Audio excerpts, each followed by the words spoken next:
Hey guys, good evening. Welcome to use of time by Anupriya Anand. अगर आप किसी भी कॉम्पिटिटिव एग्जाम्स की तैयारी कर रहे हो फ्रेंड्स, तो इस चैनल को अभी इसी वक्त सब्सक्राइब जरूर कर लीजिएगा। और सब्सक्राइब करने के साथ साथ सब्सक्राइब करोगे उसके बाद एक घंटा दिखेगा इस टाइप का, आपको स्क्रीन पर आप देख सकते हैं। उस तरह के घंटे को सब्सक्राइब करने के बाद आप प्रेस कर दीजिएगा और ऑल में क्लिक कर देना। उससे क्या होगा कि मेरे द्वारा जो डाली गई वीडियो है उसकी नोटिफिकेशन आप तक सबसे पहले पहुँच जाएगी। चलिए समय को व्यर्थ ना करते हुए आज के टॉप क्वेश्चन की ओर चलते हैं। क्वेश्चन नंबर 1 ध्यान से देखिए। यदि किसी चुंबक का तीसरा ध्रुव हो तो वह क्या कहलाता है?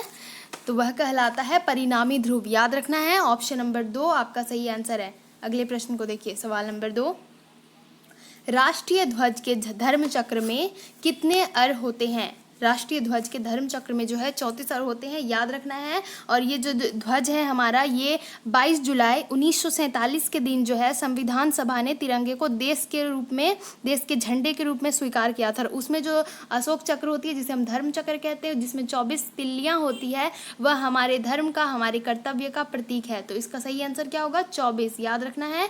अगले प्रश्न को देखिए। सवाल नंबर 3, संयुक्त राष्ट्र की नवीनतम सरकारी भाषा क्या है? सवाल ध्यान से सुनिएगा। संयुक्त राष्ट्र की नवीनतम सरकारी भाषा जो है वो अरबी है, याद रखना है। ऑप्शन नंबर 2 आपका सही आंसर है। और संयुक्त राष्ट्र की स्थापना जो हुई थी द्वितीय विश्व युद्ध के बाद हुई थी। कब हुई थी? तो 24 अक्टूबर 1945 में की गई थी इसकी स्थापना। याद रखना है कब? 24 अक्टूबर 1945, याद रखना है दोस्तों। और ये कब हुआ था? द्वितीय विश्व युद्ध के बाद। अगले प्रश्न को देखिए। सवाल नंबर 4, श्री कृष्ण समिति रिपोर्ट जो 2011 में जनता के सामने लाई गई वह किससे संबंधित है? सवाल ध्यान से सुनिएगा। श्री कृष्ण समिति रिपोर्ट जो कि 2011 में जनता के सामने लाई गई वो किससे संबंधित है? अलग तेलंगाना राज्य की मांग से संबंधित है, याद रखना है। ऑप्शन नंबर 2 आपका सही आंसर है। अगले प्रश्न को देखिए। सवाल नंबर 5, नवीनतम पुस्तक कुरुक्षेत्र टू कारगिल किसने लिखी थी? यह पुस्तक कुरुक्षेत्र टू कारगिल, बताइए किसने लिखी थी? तो दोस्तों इसका सही नाम होगा कुलदीप सिंह। जी हाँ, कुलदीप सिंह ने लिखा था ये पुस्तक को। कौन सा पुस्तक? कुरुक्षेत्र टू कारगिल। किसने? तो कुलदीप सिंह ने लिखा था, याद रखना है। चलिए अगले प्रश्न को देखते हैं। सवाल नंबर 6, 2011 में प्रकाशित शैक्षिक विकास सूचकांक रिपोर्ट में अग्रणी है, बताइए। तो दोस्तों इसका सही आंसर होगा ऑप्शन नंबर 3 यानी कि केरल, याद रखना है। ऑप्शन नंबर 3 आपका सही आंसर है। अगले प्रश्न को देखिए। सवाल नंबर 7, सुंगलू समिति जिसने 2011 में रिपोर्ट प्रस्तुत की किससे संबंधित है? सुंगलू समिति, बताइए। दोस्तों इसका सही आंसर होगा राष्ट्रमंडल खेलों का घोटाला, याद रखना है। सुंगलू समिति जिसने 2011 में रिपोर्ट प्रस्तुत की वो राष्ट्रीय मंडल खेलों के घोटाला से संबंधित है, याद रखें। अगले प्रश्न देखिए। सवाल नंबर 8, 65वीं नेशनल फुटबॉल चैंपियनशिप संतोष ट्रॉफी 2011 का विजेता कौन था? बताइए कौन है? तो दोस्तों इसका सही आंसर होगा ऑप्शन नंबर 1 यानी कि बंगाल। 65वीं नेशनल फुटबॉल चैंपियनशिप का विजेता बंगाल था, याद रखना है। ऑप्शन नंबर 1 आपका सही आंसर है। अगले प्रश्न को देखिए। सवाल नंबर 9, पर्यावरणीय आयोजन के साथ मूलतः संबंधित संगठन कौन सा है? बताइए पर्यावरणीय आयोजन के साथ। इसका सही आंसर क्या होगा? तो दोस्तों इसका सही आंसर होगा ऑप्शन नंबर डी यानी कि ऑप्शन नंबर 4 NEERI, याद रखना है। ऑप्शन नंबर 4 आपका सही आंसर है। तो इसका फुल फॉर्म क्या होता है? NEERI का national environmental engineering research institute, याद रखना है। क्या होता है? National environmental engineering research institute. और CIFRI इसका फुल फॉर्म क्या होता है? Central inland fisheries research institute. और CSIR का फुल फॉर्म होता है council of scientific and industrial research. और आपका CIAR का फुल फॉर्म होता है काउंसिल ऑफ एग्रीकल्चर रिसर्च, याद रखना है CIAR का। इन सारों का फुल फॉर्म मैंने आपको बता दिया, बट इसका सही आंसर होगा ऑप्शन नंबर 4 NERI, याद रखना है। अगले प्रश्न को देखिए। सवाल नंबर 10, मैनग्रोव वनों पर वैश्विक तापन का क्या प्रभाव होगा? मैनग्रोव वनों पर वैश्विक तापन का क्या प्रभाव होगा? तो दोस्तों इसका सही आंसर होगा क्या? इसका प्रभाव होगा वे अधिक प्रचुरता से पैदा होंगे और कार्बन सिंक के रूप में उनकी भूमिका अधिक महत्वपूर्ण हो जाएगी। तो ऑप्शन नंबर 1 भी सही है और 3 भी सही है, इसलिए ऑप्शन नंबर 4 सही होगा। 1 और 3 दोनों याद रखना है। अगले प्रश्न को देखिए, सवाल नंबर 11। फलों के मीठे स्वाद का कारण क्या होता है? फल खाते हैं, जो फल मीठे लगते हैं, उनके मीठेपन का कारण क्या होता है? तो दोस्तों इसका सही आंसर होगा ऑप्शन नंबर 2 यानी कि फ्रक्टोज। याद रखना है, उनके मीठे स्वाद का कारण होता है फ्रक्टोज। अगले प्रश्न को देखिए, सवाल नंबर 12। विलोपन की कगार पर सर्वाधिक संकटापन्न एशिया का शीर्ष परभक्षी है, बताइए। इसका सही आंसर होगा ढोल। याद रखना है, विलोपन की कगार पर सर्वाधिक संकटापन्न एशिया का शीर्ष परभक्षी ढोल है। याद रखें, ऑप्शन नंबर 4 आपका सही आंसर है। अगले प्रश्न को देखिए, सवाल नंबर 13। कहा गया है क्वेश्चन में कि एनालैंट्स पवित्र ग्रंथ है किसका, बताइए। एनालैंट्स जो है वो कन्फ्यूजवाद यानी कि कन्फ्यूजियन धर्म, इसका पवित्र ग्रंथ है। याद रखना है, तो इसका सही आंसर होगा ऑप्शन नंबर 1। चलिए अगले प्रश्न को देखते हैं, सवाल नंबर 14। मध्य प्रदेश उच्च न्यायालय की पीठ स्थित है कहाँ में, बताइए। मध्य प्रदेश उच्च न्यायालय की पीठ स्थित है जबलपुर में। याद रखना है, ऑप्शन नंबर 4 आपका सही आंसर है। अगले प्रश्न को देखिए, सवाल नंबर 15। सबसे चमकीला ग्रह कौन सा ग्रह है? सबसे चमकीला ग्रह शुक्र ग्रह। याद रखना है, ऑप्शन नंबर 1 आपका सही आंसर है। सबसे चमकीला ग्रह शुक्र है। अगले प्रश्न को देखिए, सवाल नंबर 16। कहा गया है कि कौन सा कथन सही नहीं है। कथन को देखिए आप, ऑप्शंस को, कौन सा कथन सही नहीं है। तो दोस्तों इसका सही आंसर होगा ऑप्शन नंबर 3, क्योंकि ये गलत है इसलिए ऑप्शन नंबर 3 सही होगा, क्योंकि ये कथन गलत है पर ये हमारा आंसर सही है, क्योंकि सवाल में कहा गया कौन सा कथन सही नहीं है। तो मिथिलित स्पिरिट में केवल मेथेनॉल होता है, ये गलत जवाब है, इसलिए ये आंसर सही होगा।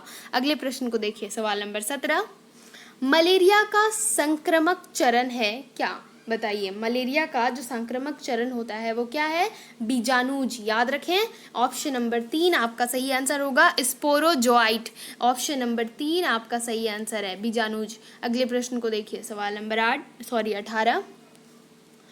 वर्सेल्स की संधि में एल्सेस लॉरेन लौटा दिया किसको, बताइए। वर्सेल्स की संधि ने एल्सेस लॉरेन लौटा दिया किसको, बताइए।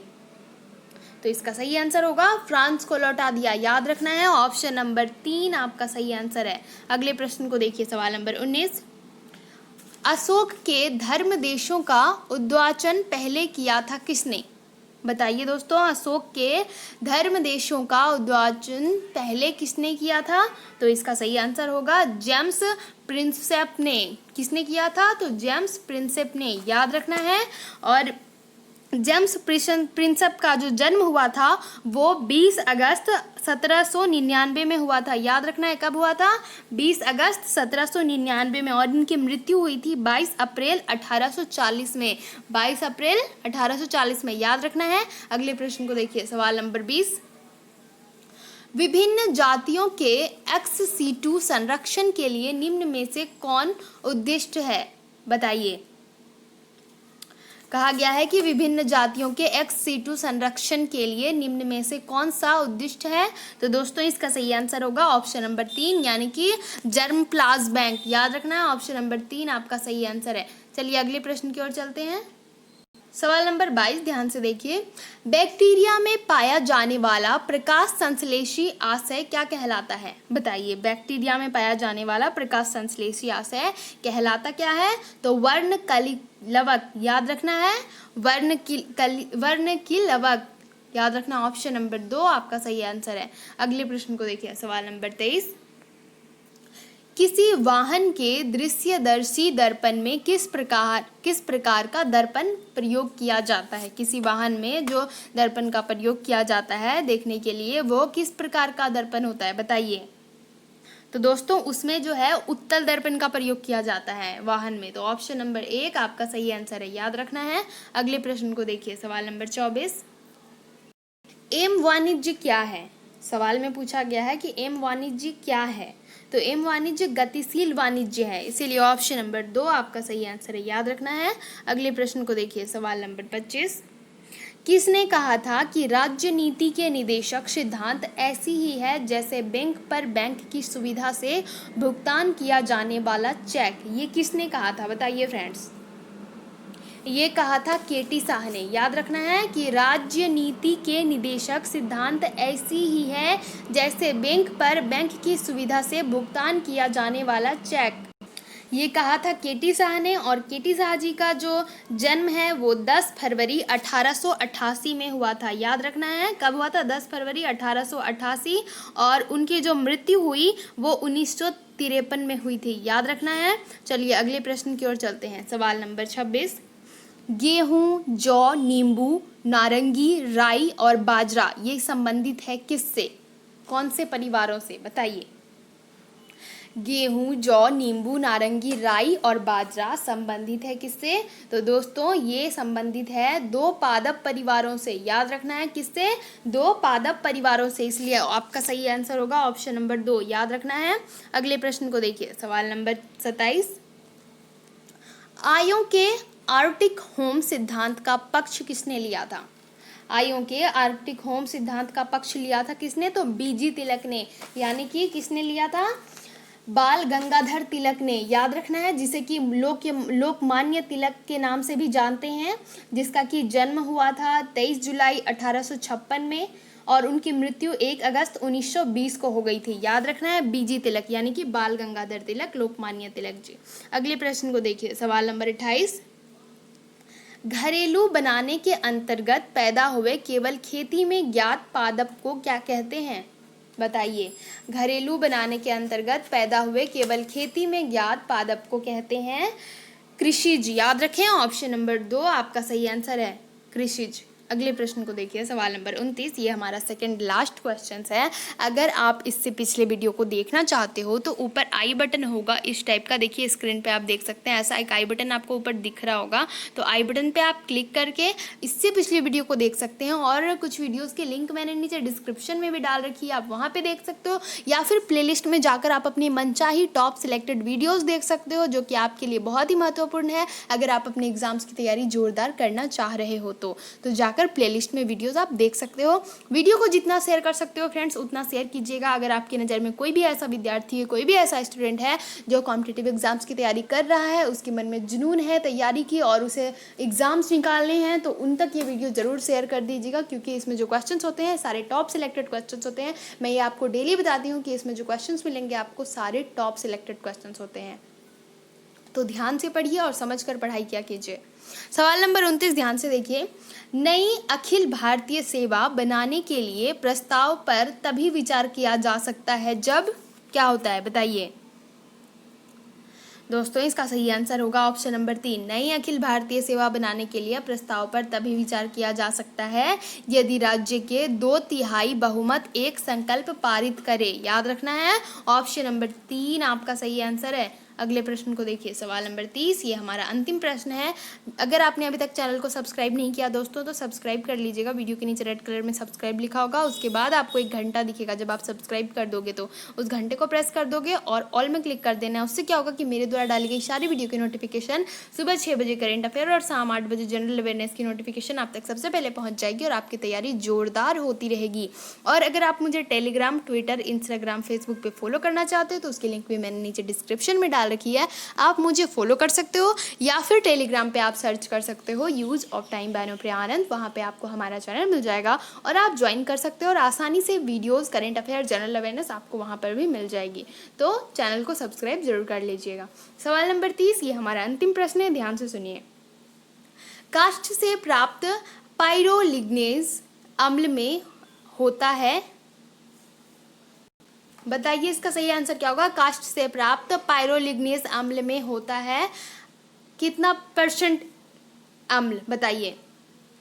तो दोस्तों इसका सही आंसर होगा ऑप्शन नंबर 2 10% एसिटिक अम्ल होता है। याद रखना है 10% एसिटिक एसिड होता है काष्ठ से प्राप्त पाइरोलिग्नियस एसिड में। याद रखना है ऑप्शन नंबर 2 आपका सही आंसर है। वीडियो अच्छा लगे तो कमेंट करके प्लीज़ बताइएगा, लाइक ज़रूर कीजिएगा। लाइक करते हो तो मुझे खुशी मिलती है, इसलिए प्लीज़ लाइक ज़रूर कीजिएगा। Thank you friends, thanks for watching my video.